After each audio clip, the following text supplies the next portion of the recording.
Cowboys Hour. Supported by Albertsons and Omni Hotels and Resorts. Brought to you by Miller Lite, the only beer of the Cowboys. It's Miller time. Albertsons and Tom Thumb, the official supermarket and pharmacy of the Dallas Cowboys. Choose VA. Veterans get the benefits you've earned. Visit choose.va.gov. And by Geico. 15 minutes could save you 15% or more on car insurance. Now, your hosts, Shannon Gross and Brad Sham. And welcome, there we are. Welcome, everybody. Thank you very much for joining us on our regular Monday night stop. It's the Cowboys Hour, and I'm out of breath because I just came. I would say I was tearing up the tollway, but I couldn't. So can we welcome Tarell Basham, please, to Dallas and to the program. It's Victory Monday, Let's everybody. go! Let's go! Victory Monday, and can we welcome Shannon Gross? Let's go! Let's go. Thank you for letting me ride shotgun in this experience, Brad. Are you kidding? Are you kidding me? I am so pumped to be a part of this show. I would much rather look at Danny. Don't disagree with you there. But delighted to have you. Delighted to have you with us. Thank you. I'm actually happy to be here too. I was getting here. No. Bash. You ever hear about saving the best for last? There you go. There you go. That makes sense. It's a build-up. This is all by design. I'm gonna sit over here in the corner and look cute then. With them shoes. You're off to a good start. You are. So, a little peek behind the curtain. A couple of things. For those of you who have come out to the Ford Center at the Star to be with us this evening, thank you. We're delighted to have you. So one thing is, why did I cut it so close? Yeah, Brad, for those of you that didn't get the visual, Brad came wheeling in here and slid into his chair right when the intro, I have never seen anyone time it so perfect. Even paused, put your hands up while the intro music was going on, and then put the headset on and rolled right into it. The funniest part about it was he tried to play it off when he went onto the mic. He said, oh, there you go. Yeah, there it is. No, there we are. You never had a mic check. There we are. Well, this mic is used to me now, Bash. It doesn't need to check. So in ancient days, before COVID, our radio crew would be on the charter. Mm-hmm. This is not before COVID yet. So we're flying commercial and thrilled to be flying commercial. Thrilled. But we all got back from Los Angeles about 4 o'clock this afternoon. So you go home and you drop your bag and you fill up the car and you come here. And that's why I cut it so close. Here's the second thing, peeking behind the curtain. In a normal year before COVID, Shannon is essential personnel with the Cowboys. He is very loose term, essential. He is higher on the food chain than I am. for a multitude of reasons. But normally, I would have introduced myself to Tarell in the spring. I would have chatted him up and gotten to know him and find out some of the things we're going to find out about him as a human being this evening, instead of this being the first time we've actually had a chance to sit down. And I've been in press conferences where you've been, but it's not the same. So I am delighted to meet you. And the first thing that I would like to talk about is obviously Victory Monday. Here's what we do on this show. We talk about the game the day before. If it was a good outcome, we talk about it a little longer. If it wasn't, we acknowledge it and we turn the page and move on. Makes sense. And then we like to make these men three-dimensional. It's one of the things that Shannon is such a specialist at. We like to give fans an opportunity to get to know them as human beings, not just numbers and soldiers with cages on their heads, because they're so much more than that. So, Bash, you bring veteran experience to this defense. Under the circumstances of last week, you're missing 5 starters on the team, 3 on your side of the ball. Mm-hmm. One of them, your leader, DeMarcus Lawrence, you didn't know you were losing him till Wednesday. So how do you rank the satisfaction of that win? One thing that's for sure is that in the NFL, winning is hard to come by regardless.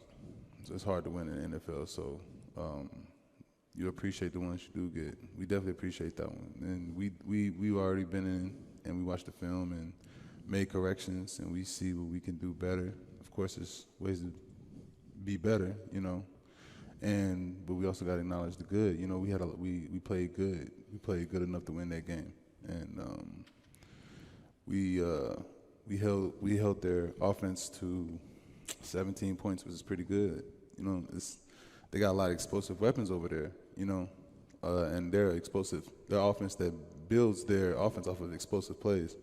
So for us to be able to eliminate so many explosive plays and to close the game out the way that we did, you got to be able to appreciate that. And the bottom line's the bottom line, right? You won the game. Yeah. So what you just mentioned is one of the things that I was thinking about a lot when you look at things like how many points did you give up?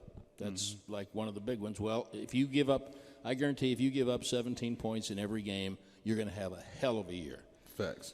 And you won the turnover battle again. Mm-hmm. And if you win the turnover battle and give up 17 points every game, you're going to have a hell of a year. Mm-hmm.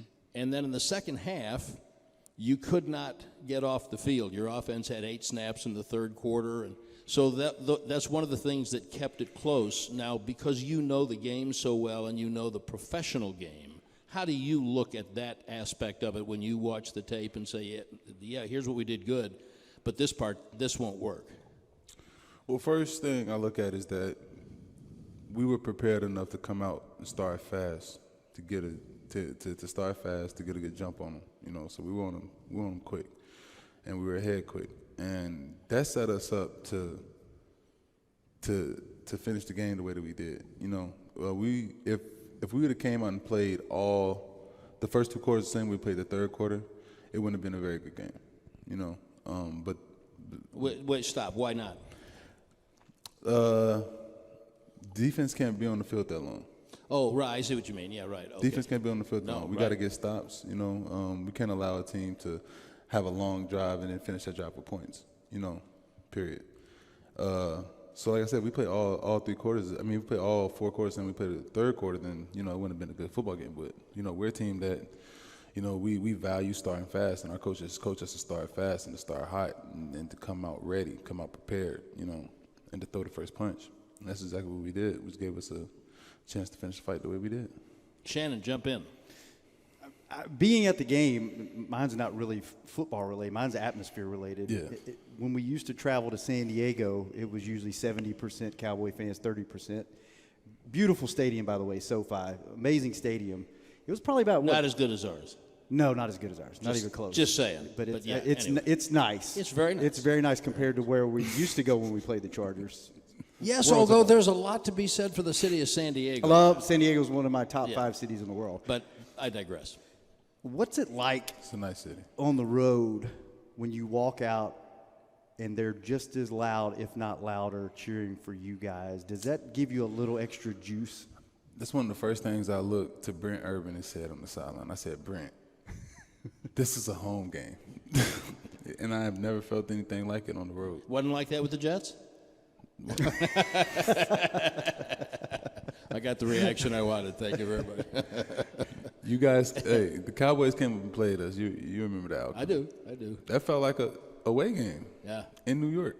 So, yeah, this is nothing better than the fan base that Dallas has. You got to appreciate that. And it doesn't get talked about enough. And for guys like, and this leads into another thing that I think you're uniquely qualified to talk about, but for guys in that group like you, and you mentioned Urban, who've been on other teams and maybe not experienced that on the road, does that give you a little extra? Almost definitely. It feels so much different. It's hard to explain, but it's a feeling. You know, when you come out and you don't feel like, okay, when you're on the road, you go up to play Seattle, you know, and they got the 12th man out there. Kansas City. You go to play Kansas City. You know, you go to play Jacksonville, and they're screaming Duval the whole game. You know, and even places like that, what it feels like is like, yeah, you got the people that you came there with, you know, but it also feels like not just that team against you, the city's against you, everybody here is against you. It's just y'all, you know, and like at times, yeah, you can you stand up on all 10 toes. You know what I'm saying? You do what you got to do. You make your plays and you win that game. But yeah, it makes a difference when you feel that support. It makes a difference when you don't feel like when you make a play and you hear it throughout the stands, the support throughout the stands. It makes a difference. You can feel it. Just something for folks to remember for the next 3 games, which are at home. There's no reason you can't make a home game be a home game. Mm-hmm. You know, that needs to be a very positive atmosphere for these guys. Here's what I was thinking that's I think this is unique. I've been doing this a minute, and I don't know if I've seen a combination like on your side of the ball like you have, not just some important rookies, but players like yourself who have been with several other teams. Mm-hmm. And so we're talking about you and Watkins and Urban and Curse and KZ. Neal and KZ and Hook, and I'm probably leaving some out. But that's a substantial part not only of the population of the defensive room, but important pieces. Got you guys who have to contribute. Now, it's one thing for a rookie to have to, then you got the rookies who are just learning how to play the game at this level. What's it like to have so many of you who have experience in other organizations coming together and trying to gel?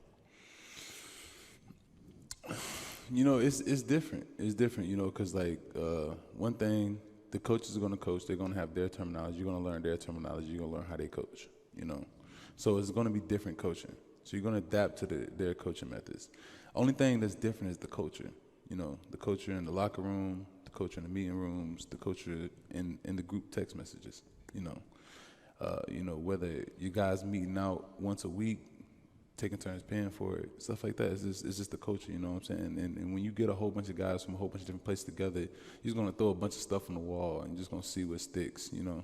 And so a few things stuck for us. Like, we go out to eat every Thursday, you know, as a D-line group, and one person pays for it. We take turns paying for it, you know, stuff like that. You know what I'm saying? And we build and we bond and we learn each other and we grow together because the season's long, you know, and you want your brothers to stay healthy, you know, and it means it's way different when you feel out there feeling like you're truly playing for somebody who, like, you care for, love for, and would do anything for it. Like, you put a different type of passion, different type of effort into what you do, you know. That culture for a rookie, in most cases, Parsons and Odigizua and Golston and these guys, they come in, the culture's established, it's their job to fit into it. Mm-hmm. You guys had to, like, pretty much join with D-Law and Jalen and Van Der Esch, and AB, a couple other guys who were vet. But you had to kind of make a new culture in the defensive room, didn't you? I wouldn't necessarily say that. D-Law definitely has a certain type of coach about him. and he's the leader. He's right? definitely the leader. He's definitely the leader. He's the head of the snake for sure. He's definitely the head of all of us. One thing about D-Law is he's very, very passionate. Very passionate about what he do. Very passionate about the game. Very passionate about his preparation to the game. He's passionate about it, you know. And that's a part of his culture. And that's one thing that he's growing on us, you know. Our passion about our preparation, our passion about each play, the opportunity, each play. Like, you know, it's different, the way he looks at it. And I'm starting to understand how you look at it. I think Cowboy fans can get a little glimmer just in those few minutes of why the Cowboys wanted Tarell Basham to be part of what they're building here. And we're just so tickled to have an opportunity to get to know you this evening. And Shannon Gross, I promise you will talk more as we get going. I'm just along for the. I'm just happy to be here. No. I'm in the happy to be here club. But you might not be as happy to be here as I am to have you here. So, why don't you take us into this first break? All righty. Glad I printed these out because I wasn't real sure what I was doing today. Me too, because I looked for one reason I was late was I looked on my desk and I couldn't find mine. Hey, so I got you, Brad. I got you. When it comes time to shop for tailgate favorites, go to Albertsons and Tom Thumb. Get 10% off your groceries every Dallas Cowboys game day when you wear your Cowboys jersey. They'd probably even give you a discount too, Bash, if you went in there. You think? Buy your groceries. I'm pretty sure. Yeah, but you better wear your jersey. Got to wear your jersey. They don't recognize me without it. Yet. Albertsons and Tom Thumb, the official supermarket and pharmacy of the Dallas Cowboys. We'll be right back on the Cowboys Hour.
Cowboys Hour, supported by Albertsons and Omni Hotels and Resorts. Welcome back to the Ford Center at the Star. Brad Sham, Shannon Gross, our very special guest this week. Cowboys defensive end Tarell Basham on a victory Monday after the Cowboys beat Let's go. the Chargers just the way they had it planned. That's it. You know, when you guys know that you are going to just string it along and win at the end, and you know but we don't know, it would be a little less stressful for everybody if you just tip some folks off? Or are you into the drama? If they didn't anticipate, got to sell seats, right? Yeah, absolutely, absolutely. And jerseys, number 93 jerseys are available now, right, at Cowboys Pro Shops everywhere. We are at our regular Monday night stop to visit with the Cowboys and Cowboy fans every week except when it's not on Monday.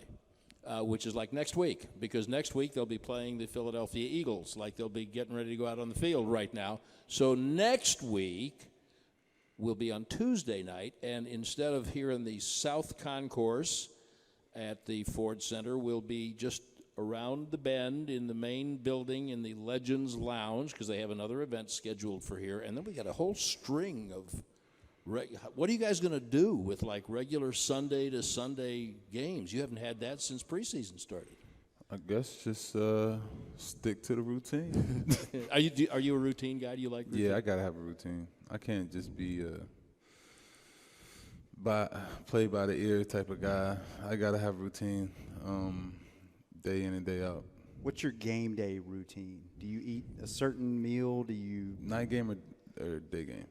Daytime game? Ooh, both. Ooh, good. Let's start with a night game since that's next week. I'll take that as a yes. He has a routine. All right, so night game, first thing I do in the morning, it depends on when we have meetings, because typically when you have a night game, we have meetings the morning before. Mm-hmm. So if we have meetings, then I'll get up probably like 30 minutes, 45 minutes before the meeting. I'll get outside and I'll get a good walk in, just walk around, get some sunlight, get my legs stretched. Get to the meeting, get locked in, get focused. After the meeting, get stretched. Get anything rubbed out or worked on that's, been giving me problems throughout the week, last minute touch-ups. And then I'll go to my room, I'll sit, and I'll just watch, like, my favorite, like, Netflix special, like, Netflix show for, like, a couple hours just to, like, just zone out a little bit. Mentally you can't just like always 100% of the time just be on one thing. What is that Netflix show currently? I just finished Manifest. How is that? It's actually pretty good. I thought about starting that. Could you imagine No. a plane No. like disappearing for 5 years and then landing, and everybody on that plane just thought they felt turbulence? They didn't think they missed a day. You didn't watch that on the flight? Huh? You didn't start that on the flight last week or this week, did you? Nah. Okay. You don't watch that on the plane. I would say. And night games are tough, right, for you guys, because there's so much waiting. Like, you so wake much up time. and it's just like, I mean, it's tough for me, and I don't play, and it's like, what do you do with the day? Like, and it's hard for me because I don't want to take a nap. Because if I take a nap, I feel like it drags and I feel sleepy throughout my day. So I just watch TV, and then I, a couple hours before taking the bus over, I'll start watching film, studying the guy, and then that's when I started going to, like, game time preparation, you know what I'm saying? Like, a few hours before is when I really started getting, like, locked in, watching the guys over and over and over and over, and just imagining myself winning rushes or setting edges or making tackles, and just seeing myself do it in my head probably like 1,000 times, and then go out there and just do it once. How about a routine of what you like to eat before on game day? Pasta. Oh, well, the morning of game day, I always like to eat either a waffle or pancakes or French toast, one of the three, with sausage and eggs. And then before the game, I always like to have, I've always been like a pasta guy. Like, I gotta have like some pasta, with some red sauce. I might even mix the red and the white sauce. Oh, you live on gross. the edge. Okay. Hey, That's dangerous. it's dangerous. But he plays a dangerous He position. does. He does. He does. So sometimes I do that. You know, I always got to throw some broccoli in there and some grilled chicken. That's like my pregame meal. This is good. Okay, I would be remiss if I didn't ask you to talk about young number 11, who apparently can play whatever position he wants to play. Yeah. He's, I think anybody who had studied him knows he's an unusual player. That was asking a lot, considering that it happened on Wednesday. Yeah. Coach Quinn had to go to him after say, what do you think about playing end this week? Sure, 2 days. Now, of course, what does he know? He's 12 years old. He's going to do whatever he can do. For real. But you've seen your share of good young players. Yeah. Where does he stand? What's he got that makes him tick? Raw talent through the roof. Athletic ability through the roof. He's so athletic. You know, the more he understands the game, the more he understands how people are trying to attack him, how people are trying to block him, just the better he's going to get. The more, like, I see a lot of potential in Micah. He's a really good player. He's going to be a great player. How easy is he to teach? I'm presuming, especially with D-Law and Randy. Randy couldn't be around during the week. D-Law's got his own issues to deal with for a couple of days, and I'm sure you were involved in helping him with some fine points. Yeah. Oh, look at that smile. You know kids. This is a great smile. Yes. You know yes, kids. I do. Sadly, yes. Yes, I do. You know yes, kids. I do. You got kids. You know. Yeah. Don't always like to do their homework after school. Yeah, right. Nah, but when it came down to it, he got it down and he was ready to go. Yeah. You know, was it as impressive to you as a player as it was to me, knowing how hard he had been chasing everything all day, that he had the wherewithal left to make that sack at the end of the game? That'd be one thing if he did that in the second quarter. Mm-hmm. He's been chasing the game all day, and now he makes that play at the end of the game. That, I understand he's young, but that was still pretty impressive to me. Man, like I said, the guy, he's athletic, he's explosive, he's all over the field. Can't ask more. When you're young, you know, and you're learning more about the game, and you're learning more about what you see across the line, and you're learning more about what to expect from certain formations, for certain shifts, certain coaches, certain coordinators. When you start learning that type of stuff, it's gonna make him play faster than what he's already playing. You know, we already, like, it's simple for him now, and which allows him to play fast. Once he like learns what people are actually trying to do, the boy's gonna be good. All right, I got one more, and then Shannon, jump in here. But, you know, one of the things to me that marks a good cohesive defense is one that knows what its identity is. I don't know if you guys have been on the field together enough to, you know, Randy had some stuff during the preseason. Tank didn't play at all during preseason. So many of these kids, Hook got in late. Do you have a defensive identity yet? Yes, we do. Energy and effort. That's all we talk about is energy and effort.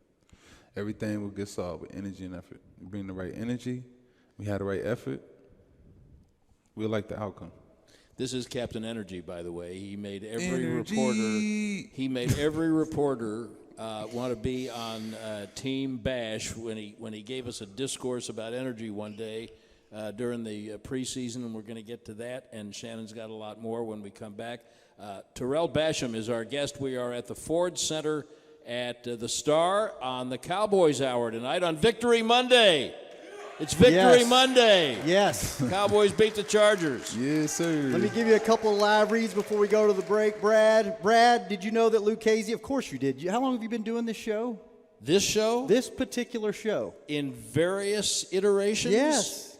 I mean, I've been doing the games 43 years, and we've had some, I know. Do you know this man has the radio booth at the stadium named after him with a full-length plaque? Not just a small plaque. It goes from about 6 feet all the way down to the floor. He's kind of a big deal. Well, Kind of a big deal. I don't know about that. My palms are sweating. Yeah. Let me Oh, let me put you at ease, please. I'm the same guy who came sliding in here barely under the wire. Okay? A very good friend of mine who was the sports information director at Texas A&M for many years when the Joneses were kind enough to do that and name the booth.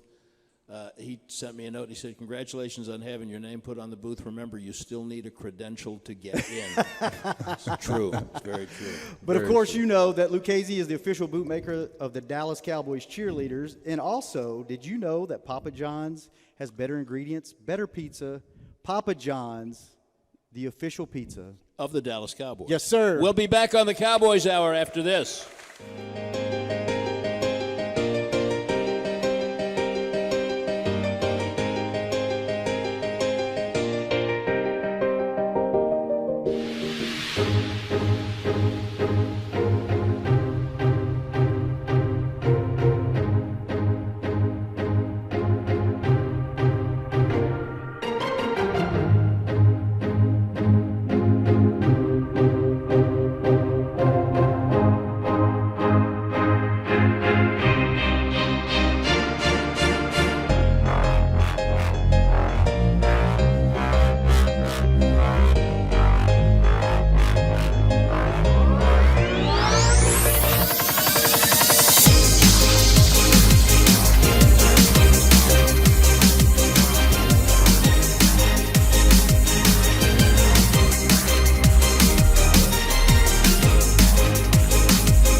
To the Miller Lite Cowboys Hour, supported by Albertsons and Omni Hotels and Resorts. Welcome back to the Cowboys Hour. Brad Sham and Shannon Gross with Tarell Basham, the Cowboys defensive end. We are delighted to have you with us tonight. And as is our custom, in the last segment, a microphone will magically appear right in the area where the general public is seated, so you can ask Bash some questions. But you came armed with some. Did you not? I do. I have a thing that I want to, I guess, introduce to the show, since this is my first and maybe last time on the show. I don't think so. I don't think so. But before I get I always find it interesting to fact check Wikipedia. Okay. Because there's so much bad information. No, really, everything on the internet's true, right? Yeah. You can't. Wikipedia is not. I know, I agree. So I printed out some Wikipedia stuff, so I want to check that. But before I do it, I don't feel like I would do the fans in attendance justice or the fans listening everywhere. Or, excuse me, Mike, because I forgot also to say the fans watching on DallasCowboys.com, because that's the little boxes are cameras. Yes. And so There you go. Welcome. Nice to have you with us. Yeah, by the way, Mom, I don't think I have a hole in my pants. No, and your sock game is extremely strong with the I was jigs. going to say that. Thank you. I was going to say Talk. his socks are amazing. They're good. I appreciate that. Jigsaw puzzle kind of socks. Yeah. We got similar color schemes like that. in Look our at you, socks, but Brad. I just got a little stripe thing going. Yeah, I I like just it. got basic Nike But you got the socks. shoes, though. You definitely win the shoe war tonight. Yeah, and I not got only them from the equipment room downstairs. Socks. great place to shop, by the way, if anybody can It take. is. Great price, too. And I will have you know that last week we started the season with actually the second show, and with Blake Jarwin last week, who wore no socks. He barely wore shoes. He had flip-flops. Okay. So you're way ahead of him. Yeah. So before we get to these questions, I don't think anyone understands how spot on your impression of DeMarcus Lawrence was in On Hard Knocks. For those of you that have never been around D-Law, that is exactly what he sounds like. Do you have impressions of anyone else on the team, or could you give us an impression of D-Law or anyone else? I do impressions of everybody. Give me a good one. Who's your best? Pull your best one out, and then we'll get to these questions. D-Law's good, but do y'all know Neville Gilmore? Oh, yeah. Yeah, love no. The beloved. I need a little more, though. So one part of the stand-up comedy they actually didn't show on Hard Knocks was I did an impersonation of Nev, and I was saying on Hard Knocks about like how we was all meeting up for dinner that night. Well, I said I called Nev before, like I called everybody else, and I said it was the most awkwardest conversation I've ever had before, and I can't make this up. I said he answered the phone like this. Hold on. Hello. And I was like, hey, Nev, what's good? He said, what's good, beloved? And I said, hey, bro, we about to go to Del Frisco's. D-Law said he paying for everything if you're trying to come. And he just cut me off. He said, hey, I got to call you back in like 20 minutes. That was the last I heard from him. He ever tell you what was going on? I still ain't heard from him. It was 2 weeks ago. Well, Neville, if you're out there, Bash would like very much to hear from you. I'm concerned. So give him a call. Let him know what's going on. Let him know you're okay. Yeah. All right, so I'm going to read off a few things, and you tell me whether this is true or not true, okay? I'm just going to go through it, and you stop me. Okay. It's not a whole lot, just a little bit. Right. It says Basham attended Franklin County High School in Rocky Mount, Virginia, where he had 82 tackles and 16 sacks in his career. They're saying you had 16 sacks in your high school career. My senior year. Okay. Okay. So there you go. Wrong thing, number one. Following high school, But the thing is, I had 80. I had maybe like 83 tackles. But I had 16 sacks my senior year. Your senior year. You know what? We're going to sit down and we're going to correct this together. All right. We'll, on the road one time, we'll just go through and correct this. Solid. Basham attended military school for 1 year before committing to Ohio University. True? Okay. Following high school, Basham spent 1 year at Hargrave Military Academy in Chatham, Virginia, a military postgraduate school before enrolling in Ohio University, where he played for the Ohio Bobcats football team from 2013 to 2016. Good so far. As a senior, he was awarded the Mid-American Conference Defensive Player of the Year and recorded a school record 11 and a half sacks. During his career, Basham made 152 tackles and a school record 29 and a half sacks. That's not that bad. That's not bad at all. That's true? This is all true? Facts. Okay. And the last thing, Basham is the cousin of Buffalo Bills linebacker Carlos Basham Jr. Little Boogie. All right. That's a great nickname. By the way, Little Boogie Bash. you might have the best football name ever, Basham. Yeah. Sir, it's perfect for a defensive end. Oh, my God. It's the Perfect. greatest thing ever. Right. You want me to tell you something else? Yes. You would never know this. Aaron Jones, running back for Green Bay. For Green Bay. It's my cousin. Really? Really? His mom. We need to update that. His mom was a Basham. Aaron was supposed to be a Basham, but thankfully, they got married. Aaron moved to Texas. He grew up at Jones, and look at him now. Look at him now. He's having a hell of a career, isn't he?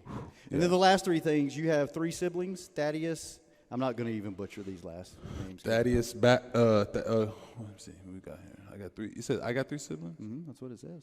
Does that ring a bell? Yeah. Yeah. Does those names look familiar? We're down here. Yeah. There, Thaddeus, and there. Basham, Kamaya Ford, and Tasia Dawson. Yeah. Yep, that's it. Yep. So we're accurate. Wait, Yep. are you having trouble Okay. reading these names? No. I ain't No, seen not them. you. Shannon, are you having trouble reading the names? They wasn't I just that didn't want to hard. attempt it, Brad, in my first. Let me hear you try to say the K-A-M-I-Y-H. What does that spell? Camilla? I would say Kamaya. Got it. Okay. See, I was wrong. See, I shouldn't talk as much. All right, now the second one. Say the other one. Tajia? You see that, Brad? Let me try. Apparently I didn't do quite as well with I that would one. say the same thing. Tajia. Is it Taja? Tasia. Tasia. Tasia, okay. Okay. Dawson. Dawson. So we have 2 things we need to correct, 1 thing we need to add, but for the Okay. most part, not too bad. Not too on bad. Wikipedia. Okay. Before we get too far off of that, what did the military school experience do for you? It taught me punctuality. It made me very punctual. I started being on time early for everything after being there. After seeing, it taught me like discipline. After seeing like guys miss. Okay, so we stayed on the 5th floor, and we always had to take the steps.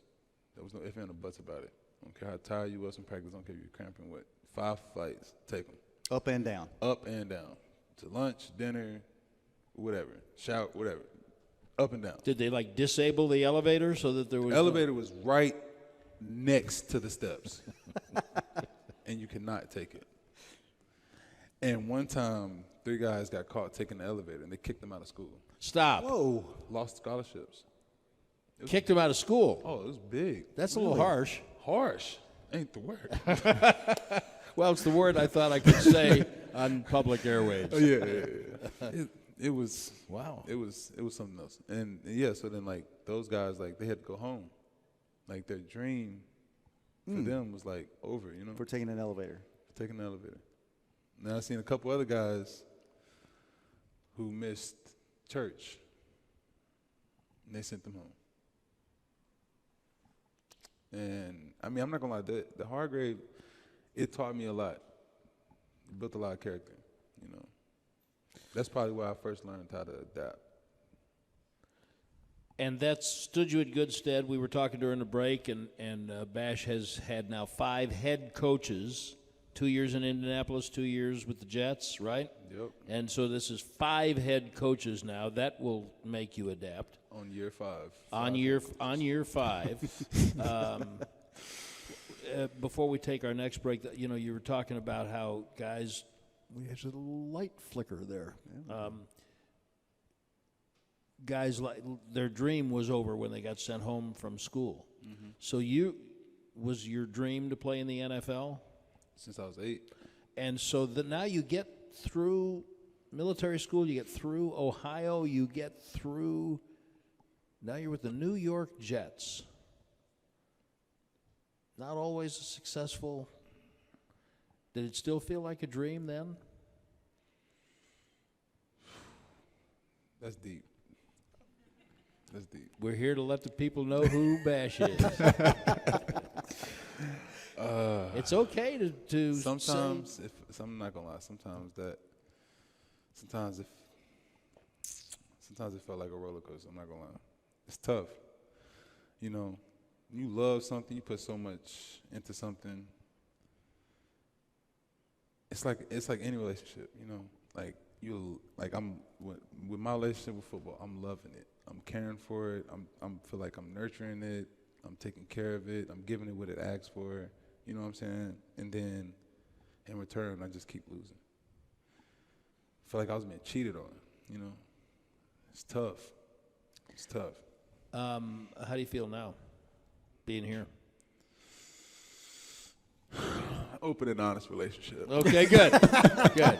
Very good. We're off to a good start. One more break, then some questions from the audience and more from the interweb machine there. We'll be right back with Tarell Basham on the Cowboys Hour. But before we go, the Omni Frisco Hotel, which is right there. We can see it right out that window. Kick off your stay at the official hotel of the Dallas Cowboys with style, Cool off in the elevated pool. It's right up there. Savor upscale comfort food at Neighborhood Services and enjoy all the dining and entertainment options the Star has to offer, and they have a lot to offer.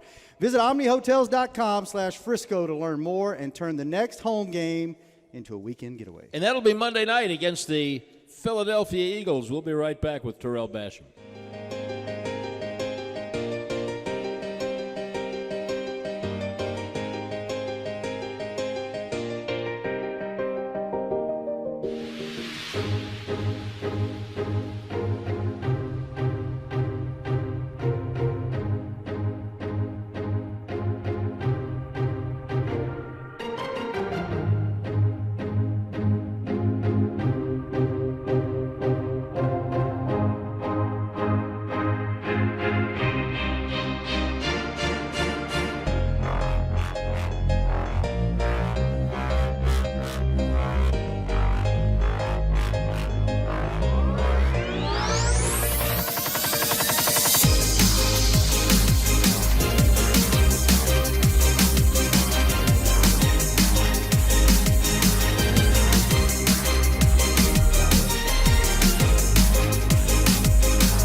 Miller Lite Cowboys Hour, supported by Albertsons and Omni Hotels and Resorts.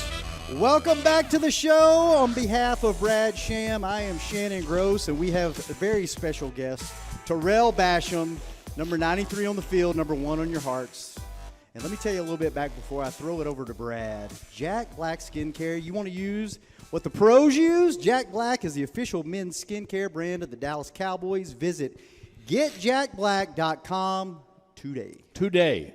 There's plenty of time left in the today. Yes. So one of Shannon's specialties is social media. Yes. He is the maven of social media with the Dallas Cowboys. And so during the break, Shannon was trying to find out about Tarell's social media preferences. Mm-hmm. TikTok came up in the conversation. And I did not know this until just now. And what did you say to him, Bash? New York tried, when I was up there with the Jets, they were trying to make me TikTok famous. I was on their TikTok page like once a week. And you ready to keep it going with the Cowboys? Because we need a TikTok spokesperson that will get down and do goofy stuff with us. Can you fill those shoes for us? Unfortunately, You have found the right guy. Let's go.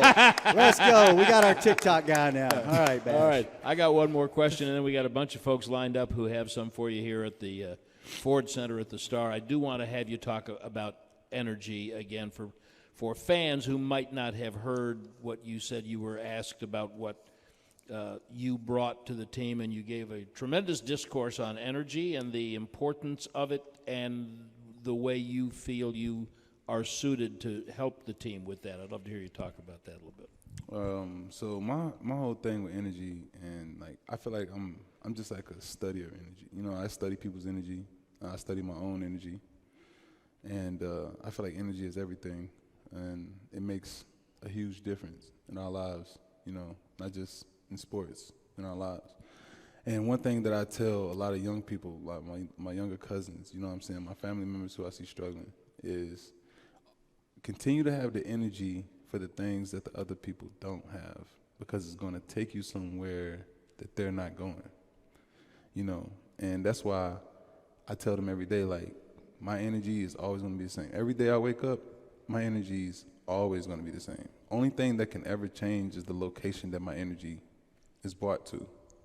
But my energy will always be the same. You don't have down day? You don't wake up and say, well, I'm not feeling it today. I'm going to have to push harder. I definitely do. But if I don't have the energy to push through that, I mean, that's the easiest thing to push through, is not feeling like it. You know, there's real obstacles that come up in life, you know, that you have to face. You know what I'm saying? I have a daughter. You know, one thing that in the past couple years with raising my daughter, I've been having to, you know, I find myself growing and maturing as well with my child. You know, like I brush my teeth twice a day now. You know, not just in the morning when I wake up. I gotta brush them at night too. I gotta brush them with her at night. It's a big deal. It's a big deal. You know, like hygiene's a big thing. You know what I'm saying? Like, and those are things that, like, as a man, as an athlete, it's easy to not have the energy for, you know, just, I'm just play video games and chill. I'm not gonna do nothing. Nah, it's cool. I just wear the same clothes I wore yesterday. Forget it. You know, it's easy to do that type of stuff. But you know what I'm saying? But when you lead by example, you're raising a little girl, you know, it's different. It's different. So, like I said, my energy has got to be different, you know. I got to get through the whole I don't feel like. The whole I don't feel like, that's the last thing that's going to stop me, is I don't feel like doing something. So at training camp, we did this bit where we asked all the guys as they were coming off the field from practice, who's the biggest hype man on the team? Mm-hmm. And two names kept coming up over and over and over. One really, I didn't know you that well. So your name kept coming up, and one that really surprised me was Lyle Collins. LC. Yeah. So what do you do to motivate the guys? Why did everybody say you were one of the biggest hype men on the team? Because, like I said, I'm a reader of energy, you know. So if I feel like the energy is just mellow at a time where it needs to be high, let's get it there. Bring it up. Let's dance. Let's yell, you know. Let's hype one another up. Let's do something, you know. That's the type of guy I am. Like I said, I study energy. I know the difference that it can make being on a team that's lost a lot, and you see the energy just from the beginning of the game to the middle of the game to the end of the game. And that tracks over the season if it's a little. And it tracks over the season. Then you start seeing the energy in the week, you know, energy in preparation. Then you see the energy in the game. It's like, oh, now this is matching the energy in the week, the energy in preparation. You know, so. Do you put little crystal rocks in your shoes and stuff to keep your energy going? No. I don't know why I'm wired like this, but I'm thankful. And there's a reason. Trust me. Okay, we got some questions from Cowboy fans who are now suddenly Tarell Basham fans. They probably always were. They just didn't know it, but now they do. Yes, sir. All right, Bash. I was just wondering. I know you go by Bash by short. This team has a habit of kind of handing out nicknames. Have you been handed another nickname yet? And if so, Why? Is there a reason behind it, or? No, I haven't got another nickname. Everybody just seemed to call me Bash. Yeah, and I love it. Yeah, like you said earlier, like great football name, you know. All right. Maybe the best football name. There's Macho Harris has always been like a really cool football name to me. That's a good one. Basham is just like, we got to do something with that. We got to figure that out. Like, there's something major there. We got to work together to figure this out. I got a few things already. We can talk. Okay, we'll talk on the show. Can't wait to see about that. What's up, Bash? My name is Corey. Great team win yesterday. My question is, I know you study film. When you study film and you look at opposing tackles that you go up against, do you look for like their strengths or weaknesses? And like going into the game, do you know what type of pass rush move that you may use on them? And does it kind of like change, you know, mid game as far as like, you know, y'all, you know, blocking or pass rushing each other? Like? So just like I was telling them earlier, like as far as like my preparation in the week, this is something I've been doing since I was in college. My coach from college, Coach Williams, Jesse Williams. He was my D-line coach in college, and he would make this chart, and he had me fill out this chart on the guy that I go up against every week. And ever since I've been in the league, I continue to make that same chart, and I fill it out on the guy every week. You know, and every week I answer these questions: is he a vertical setter? Is he a horizontal setter? Is he a high hand puncher? Is he a low hand puncher? You know, does he strike and recoil, or is somebody who just likes to lean on you? You know, what's his strength and what's his weakness? You know, and so those are the type of things that I always jot down. So I come in prepared, you know, and of course in the game they throw you some curveballs. They start trying to block you a little bit differently. You know, they study film too. You know, that's when you always come to the sideline, get with your coaches, get right. You know what I'm saying? We may have to throw a couple games at them. We may have to run some different stunts or something. It was Corey, right? Who gave you the key to the equipment room? Because you got the same socks on that Basham's got on. So. Don't tell him, Corey. You'll never get the key again. I thought Corey looked familiar. Yeah, you seen him down there. I seen him roaming this building a few times. Go ahead, sir. Hey, what's the biggest thing you've learned from going from college to NFL, and like, what's the biggest lesson you've learned? Biggest thing I learned from going to college to NFL is that everybody's good, not just you. You know. What was the second part of that? Like, being in the NFL, what's the biggest lesson you've learned? Biggest lesson I learned?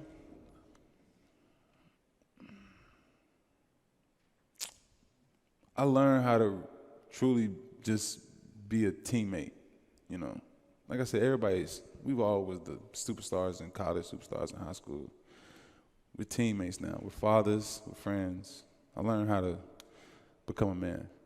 That's one thing that this league has definitely helped me do, grow up. Huge lesson. And another lesson that we have all learned is how lucky we are to have Tarell Basham in our midst. Thanks for doing this tonight. I appreciate it. Appreciate you having me. Thank you for being here on Victory Monday. Thanks to all of you. Next week in the Legends Lounge over in the main building at the Star, receiver Cedric Wilson will be our guest. Let's go. For Shannon Gross and Tarell Basham, I'm Brad Sham. Thanks for being with us Victory on Monday. Victory Monday. Let's go. For the Cowboys Hour. This has been a production of DallasCowboys.com and the Dallas Cowboys Football Club. How about this, Cowboys? Yeah!